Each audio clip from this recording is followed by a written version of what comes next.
কি ভাইয়া, করিমগঞ্জ তো চিনেন তাই না? করিমগঞ্জ থানার ভিতরে এমন একটা জায়গা আছে, যে জায়গাটা এমন সুন্দর, সবসময় শুনশান নীরবতা, একদম একদম নিস্তব্ধ থাকে এই জায়গাটা। বিকেলবেলা ঘুরতে আসার সময় আমরা এই জায়গাটার মধ্যে সবসময় সময় কাটাই। ওই জায়গাটা একটা গ্রামের মেট্রো পথ দিয়ে চলে গেছে। এই রাস্তাটা মানে এমনই সৌন্দর্য প্রকৃতি তুলে ধরেছে, যেমন আপনি পিছনে ব্যাকগ্রাউন্ডটা দেখেন, কত সুন্দর একটা জায়গা। এই জায়গাটা, রাস্তাটা এমনই সুন্দর একটা রাস্তা, যা আমরা সবসময় এই রাস্তা দিয়ে মানে গল্প করতে আসি বিকালবেলা।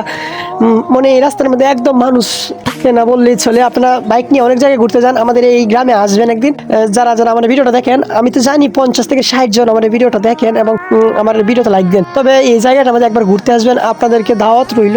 এবং এই জায়গার মধ্যে এমন একটা সুন্দর ফিল করতে পারবেন ভাই, বিশ্বাস করবেন না, এমন প্রকৃতির বাতাস কখনো আমি এই জায়গার মধ্যে, মানে এই জায়গার মধ্যে আসলে আমরা পাই। আপনারা আসবেন করিমগঞ্জ থানার ভিতরে।